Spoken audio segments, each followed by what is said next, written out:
ఆయన ఒక శిల కాదమ్మా, ఆయన అక్కడ మనిషి.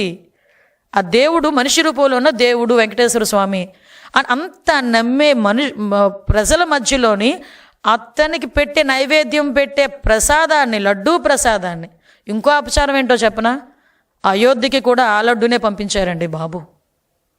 ఇదొక అపచారం అంటే అదొక మహా అపచారం. వీళ్ళని ఏమి చేస్తే వాళ్ళ పాపం పరిహారం అవుతుంది, వీళ్ళు ఏమి అంటే వచ్చి లెంపలేసుకున్నా కూడా వాళ్ళ పాపం పోదు. నేను ఒకటే అంటున్నా, బయటకు వచ్చి ఇలాంటి పిచ్చి పిచ్చి పేలాపనలు తిరిగి చంద్రబాబు నాయుడు గారు సీఎం గారి మీద, డిప్యూటీ సీఎం గారి మీద, లోకేష్ బాబు గారి మీద తిరిగి మీరు ఇలాంటి ప్రచారాలు చేస్తారు అని అంటే కనుక ఈసారి చూస్తూ ఊరుకునే ప్రసక్తి లేదు.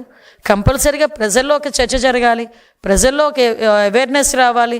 ఇలాంటి మనుషులన మనం ఈరోజు లాస్ట్ 5 సంవత్సరాలు భరించాము అన్న దృక్పథం కూడా ప్రజల్లోకి రావాలి. ఇలాంటి వాళ్ళని ఎట్టి పరిస్థితుల్లోని తిరిగి కనీసం రాజకీయాల వైపు చూడకుండా చేసే బాధ్యత కూడా ప్రజలు తీసుకోవాలి. నేను ప్రజలను అప్పీల్ చేస్తున్నా, రాజకీయాలు ఉంటాయి పోతాయి, ఇవన్నీ పక్కన పెడితే ఈరోజు మన మనోభావాలు, ప్రజల మనోభావాలు, హైందవ మనోభావాలు, అన్ని కులాలకు సంబంధించిన మనోభావాలు నిలబెట్టుకోవాల్సిన అవసరం ప్రజలుగా మన మీదే ఉంది, మన మీదే ఆ బాధ్యత ఉంది.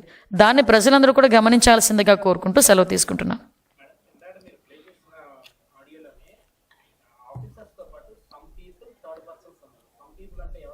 ఆయన అయి ఉండొచ్చు, సింపుల్లీ హీఈస్ ద మెయిన్. పరిస్థితి ఎలా అయిపోయిందంటే కల్తీ నెయ్యి, అందులో జంతుకోవలేదు, కల్తీ నెయ్యి ఇలా మాట్లాడుతున్నారు కదా వీళ్ళు. ఇంతవరకు ఈయన మాటలు మాట్లాడిన తర్వాత ఎవరు చేస్తారండి?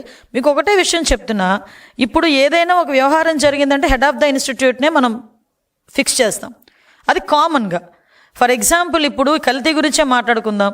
ఎక్కడైనా కల్తీ వస్తువులు, నిత్యావసర వస్తువులు దొరుకుతున్నాయనుకోండి, అందులో ఉన్న వర్కర్ మీద, అందులో ఉన్న వాడి మీద పెట్టాడు. ఆ షాప్ ఎవరితో చూస్తాడో ఓనర్ మీద పెడతాడు ఎవడైనా కేసు వెళ్ళి, అంతే కదా.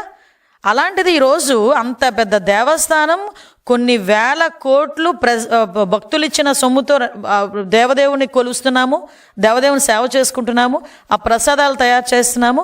అలాంటి వ్యవహారంలో పర్చేస్ కమిటీలో వన్ ఆఫ్ ద చైర్మన్ అయినా ఇతను YV Subba Reddy, some persons, some third persons అంటే హూ ఇస్ దట్ పర్సన్స్? అసలు మెయిన్ పర్సన్ ఆయనే కదా. వాళ్ళ పిఏది ఆల్రెడీ ఛార్జ్షీట్లో ఉందని చెప్పి ఆయన చెప్పుకుంటున్నాడు కదా, కొంతమంది ఉన్నారు అని. 254 కోట్లు స్కామ్ జరిగిందని చెప్పి అందులో రిపోర్ట్లో ఉన్నది కదా. ఈ వీటన్నిటి గురించి మాట్లాడడం మానేసి జంతుకో గురించి ఎవడో సాక్షి రిపోర్టర్ ఎవడో అందులో లేదు అని రాస్తే అదే పెద్ద అథెంటికేషన్ రిపోర్ట్ లాగా, అదే పెద్ద కేంద్రీయ ల్యాబ్ లాగా వాళ్ళే తీసుకొచ్చేసుకొని లేదు లేదు లేదు లేదని ప్రొజెక్ట్ చేసేస్తే ప్రజలను పిచ్చోళ్ళ. ఈరోజు మేము రాజకీయాలు చేయాలనుకుంటే చాలా ప్లాట్ఫామ్స్ ఉన్నాయండి మాకు కూడా. మేము రాజకీయాలు చేయాలి అనుకుంటే ఈ విషయం మీద రాజకీయాలు చేయాల్సిన అవసరం లేదు. వెంకటేశ్వర స్వామి ఎవరికైనా దేవుడే, ఎవరికైనా సెంటిమెంటే. మేము తప్పుడు ప్రచారాలు చేయాల్సిన అవసరం లేదు, తప్పుడు ఆధారాలు సృష్టించాల్సిన అవసరం లేదు, తప్పుడు మాట్లాడాల్సిన అవసరం అంతకన్నా లేదు మాకు. ఈరోజు అలా మాట్లాడి ఈరోజు ఇలా పనులు చేసి 151 నుంచి 11 పడిపోయారు. ఇంకా ఇంకా దిగజారిపోతే ఏమో, ఆ దేవదేవుడు స్క్రిప్ట్ రాసేయడం ఇంకా దిగజారిపోవాలని వాళ్ళు, మనం ఏం చేయగలం?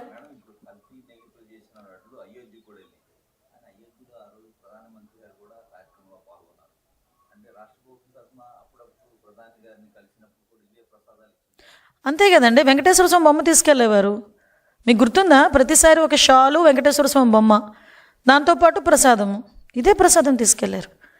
ఆ రోజు 5 సంవత్సరాలు మీరు తిన్న ప్రసాదం, నేను తిన్న ప్రసాదం, ఆఖరికి ఎంత పెద్ద నాయకుడు, పెద్ద పెద్ద వ్యాపారవేత్తలు ఎవరైనా తిన్న ప్రసాదం కూడా కల్తీ నెయ్యి ప్రసాదం కాదు, రసాయనాల ముద్ద ప్రసాదం తిన్నది. రసాయనాల ముద్దతో తయారు చేసిన ప్రసాదం తిన్నాం మనందరూ 5 సంవత్సరాలు అదే తిన్నాం.